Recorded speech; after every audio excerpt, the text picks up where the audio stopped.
Halo semua viewers, berjumpa lagi bersama saya Yuda Batara Hasibuan dan tentunya di segmen kali ini saya tidak sendiri karena saya kedatangan narasumber dan kita akan ngobrolin tentang sebuah sistem yang dia ciptakan yaitu sistem pendeteksi seseorang bisa gagal jantung.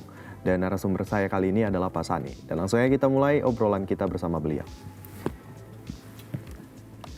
Halo Pak Sani, apa kabar? Halo juga, alhamdulillah baik. Alhamdulillah baik Pak. Nah Pak, tadi kita udah janjian tentang obrolan kita tentang sebuah sistem yang Bapak ciptakan dengan tim gitu ya. Itu sistem deteksi jantung yang secara garis besar cuma saya tahu itu gitu. Nah tapi apakah sebenarnya sistem ini Pak? Boleh dijelaskan dan ada nama khusus nggak untuk sistem ini sendiri? Ya, baik Pak Yuda. Mungkin sedikit saya cerita latar belakang ya sebelum saya menjelaskan sistem ini sendiri. Oke. Ini sebetulnya kenapa saya dan tim meneliti tentang jantung ini. Oke. Jadi jantung ini merupakan salah satu penyakit yang menyebabkan kematian yang paling banyak di dunia. Menurut data WHO di sini ya kita bisa lihat nomor 1 ya penyakit jantung, heart disease. Kemudian yang menariknya di Indonesia juga demikian. Jadi artinya penyakit jantung ini adalah penyakit yang memang perlu segera ditangani dengan baik karena dia penyebab kematian yang utama. Oke. Penyakit jantung itu sendiri ada berbagai macam. Salah satu yang menjadi penelitian kami di sini fokusnya adalah ke sudden cardiac death atau sudden cardiac arrest. Nah, itu adalah kematian mendadak yang diakibatkan oleh penyakit yang terkait dengan jantung. Oke. Sudden cardiac arrest ini kenapa menjadi penting? Karena 50% kematian yang diakibatkan oleh penyakit yang terkait dengan jantung itu diakibatkan oleh SCD ini sendiri. Oke. Jadi kita bisa lihat sangat besar prosentasenya di sini. Nah, tujuan penelitian kami di sini adalah mencoba mendeteksi penyebab dari SCD itu sendiri. Jadi SCD itu sebetulnya tidak muncul tiba-tiba, tapi ada event tertentu yang akan terjadi. Nah, itulah yang akan kita deteksi. Dengan harapan kalau kita bisa mendeteksi penyebab dari SCD itu sendiri, kita bisa memberikan penanganan yang lebih awal terhadap pasien tersebut. Seperti itu. Nah, jadi jangan sampai pasien tersebut jadi SCD. Karena kalau sudah jadi SCD kan berarti ya sudah meninggal. Tapi kita bisa cegah dari awal.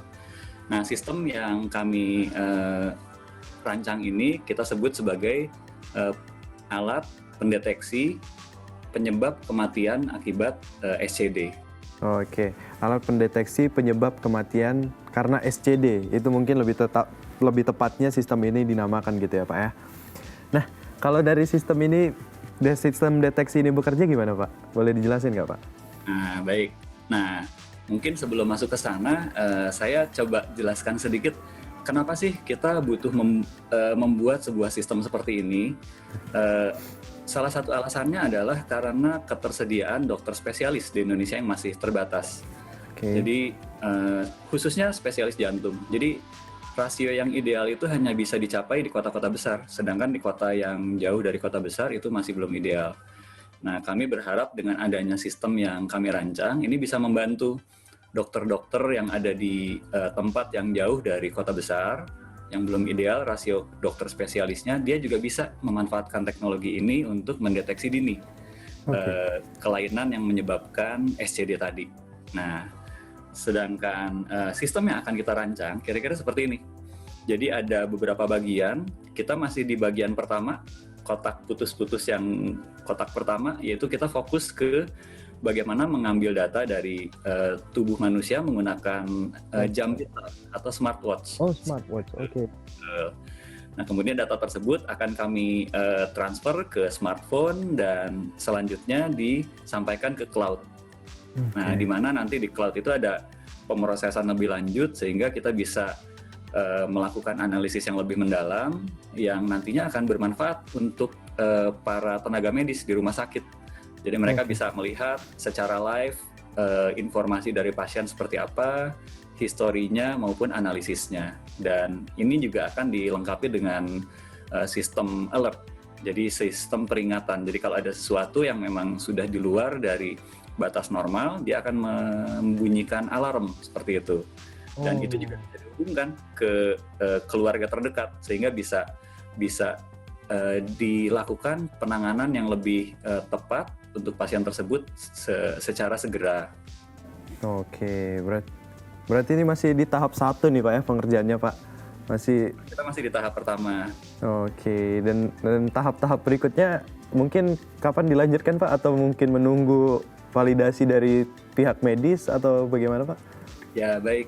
Jadi penelitian ini merupakan penelitian yang didanai dari hibah penelitian unggulan BINUS, hibah PUB.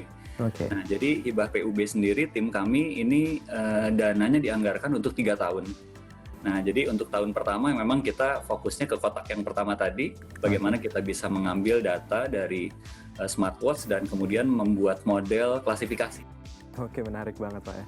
Nah Pak, kalau misalnya nih pengaplikasian sistem ini masih bisa dikembangkan, pengembangan seperti apa sih Pak yang akan dilakukan oleh Bapak dan tim gitu? Baik. Nah, sebetulnya yang saat ini dilakukan, kami masih di kotak yang pertama nih. Oke, kalau kita bisa lihat ini PowerPoint-nya, kita masih di kotak yang pertama nih Pak ya? Betul. Jadi kita masih urusannya dengan sensor, menangkap data, terus kita mencoba membuat model klasifikasi untuk mendeteksi penyebab SCD yang tadi. Oke. Nah, kita sedang eksperimen dengan data tersebut. Nah, tahapan berikut dari penelitian adalah di sini, data konsentrator. Jadi bagaimana kita bisa mengambil data dari sensor yang nanti akan diupload ke cloud dengan protokol yang aman tentu saja. Karena jangan sampai data yang sensitif itu diambil oleh orang yang tidak berkepentingan kan. Nah, jadi harus aman. Tanggung jawab gitu ya Pak ya? Benar, harus aman. Nah, kemudian tahapan berikutnya adalah membuat sistem di cloud-nya itu sendiri. Nah, jadi memang kami masih pada kotak yang pertama nih, Pak Yuda. Mungkin masih 30% lah dari penelitian kami, seperti itu. Tapi menarik sih Pak ini Pak, dan cukup apa ya, kalau misalnya penonton di rumah juga masih apa ya, ini kan diskusi kita ini agak berat nih Pak tentang sistem deteksi jantung ini, dan semoga teman-teman juga mengerti tahapan-tahapan yang kita obrolin gitu Pak. Semoga. Kriteria kan karena Bapak mendeteksi tentang SCD ya tadi Pak ya, atau gagal jantung. Atau kriteria detak jantung seperti apa sih Pak yang akan memicu sistem pendeteksi ini untuk memberikan pemberitahuan gitu. Misalnya tadi ditempel sensor gitu. Nah, untuk keluar outputnya atau data yang dikeluarkan bahwasanya si pasien sedang ini. Nah, itu seperti apa Pak? Baik, jadi salah satu penyebab dari SCD tadi itu adalah kelainan dari ventricle maupun atrium. Jadi pada saat kan jantung itu merupakan pompa ya sebetulnya ya. Iya. Dia tuh pompa darah sebetulnya di tubuh kita itu. Benar. Nah, jadi pompanya itu ada 4 ruang sebenarnya. Kan ada atrium kanan kiri, ventricle kanan kiri. Itu masing-masing tuh pompa sebetulnya, memompa darah. Nah, sebetulnya yang namanya penyebab kematian SCD tadi itu adanya kelainan dari atrium maupun ventricle. Nah, kelainan dari atrium kita sebut sebagai atrium fibrillation. Sedangkan untuk yang ventricle tersebut, kelainan disebut ventricular fibrillation. Jadi AF maupun VF. Nah, ini bisa dideteksi. Nah, mungkin sebelum saya masuk ke AF dan VF, saya sedikit cerita tentang jantung itu sendiri. Jadi jantung itu tadi, ini ada 4 ruang yang di atas ya, ada yang merah dan biru. Ini adalah atriumnya. Yang di bawah, ini yang masih kosong, ini adalah ventricle-nya. Oke. Jadi sebetulnya kalau kita lihat elektrokardiogram, itu adalah salah satu teknik untuk mengukur aktivitas jantung. Jadi dia mengukur kelistrikan jantung. Jadi sebetulnya jantung itu bisa bekerja karena dia ada listriknya yang memicu dia bekerja. Nah, makanya bisa diukur tuh aktivitasnya. Hasil pengukuran dari aktivitas jantung disebut sebagai elektrokardiogram. Nah, ini ada gelombang spesifik di elektrokardiogram tersebut. Ada gelombang P, Q, R, S, dan T. Oke. Nah, masing-masing gelombang itu ada kaitannya dengan aktivitas jantung itu sendiri. Contoh, gelombang P itu menyatakan pada saat atrium memompa darah.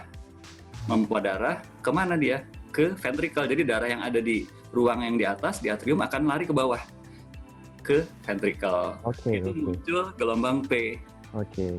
Gitu. Nah, kemudian listrik akan mengalir ke bagian tengah jantung. Itu akan diwakili oleh gelombang Q di sini. Jadi ke bawah tuh gelombangnya. Oke. Kemudian pada saat ventricle ini sudah terisi darah, tadi kan yang di atas dipompa ya darahnya ke bawah. Nah, nanti Benar. akan berisi darah nih di bawah di ventricle. Kemudian pada saat dia memompa darah yang ada di dalam ventricle, itu kenapa dia ada gerakan memompa? Karena listrik yang tadi sudah sampai di ventricle itu akan memicu dia kontraksi. Nah, seperti itu. Kontraksi, karena dia kontraksi, akhirnya kan dia mengecil dan darah di dalam ventricle tersebut terpompa. Nah, pada saat dipompa darahnya tersebut, itu muncullah gelombang R dan S. Seperti itu. Nah, R itu adalah pada saat ventricle kiri memompa darah, S itu pada saat ventricle kanan memompa darah. Dan dengan gelombang yang T. Nah, T ini pada saat jantung relaksasi. Dia kan ngembang lagi setelah memompa. Nah, itu 1 detak jantung tuh seperti itu. Nah, jadi kalau ada kelainan nih misalkan di gelombang P, kita udah tahu pasti ada dari atriumnya yang masalah. Tapi kalau misalkan gelombangnya yang masalah itu adalah di ventricle-nya, pasti kalau nggak di R atau di S. Seperti itu, Pak Yuda, secara sederhananya. Secara sederhananya cukup menarik, Pak. Intinya kalau misalnya ada dari sistem pendeteksi ini yang memberikan gelombang yang outputnya gelombang yang agak aneh, berarti ada masalah gitu, Pak ya? Benar, jadi dari gelombangnya aja udah kelihatan. Benar. Yang kita akan deteksi seperti ini. Ini contohnya VF tadi, ventricular fibrillation.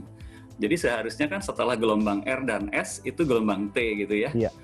Nah, ini dia setelah gelombang T itu seolah dia nggak berhenti T terus T lagi. Nah, akhirnya jadi seperti di atas nih. Ini adalah salah satu ciri bagaimana ventricular fibrillation terjadi dari gelombang ECG-nya. Yang normal kan seperti di bawah nih. Nah, ini di atas kita jadi seolah-olah acak gitu gelombangnya. Nah, itulah yang kita coba deteksi.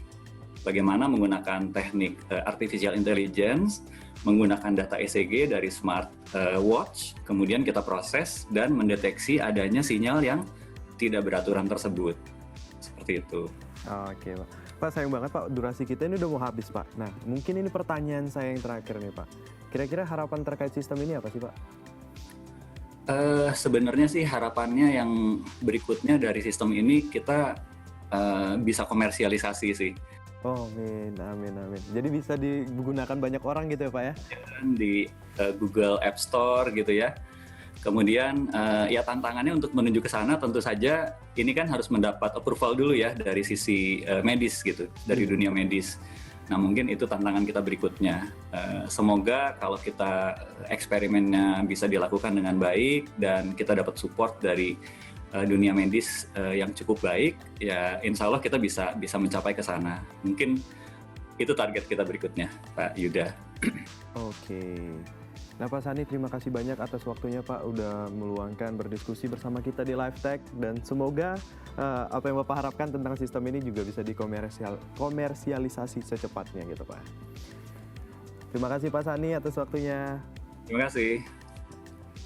Nah, itu dia tadi Smart Viewers perbincangan saya dengan Pak Sani, dan semoga bermanfaat dan kalian juga bisa mengambil pelajaran yang kita diskusikan. Dan jangan kemana-mana karena sesaat lagi Live Tech akan kembali.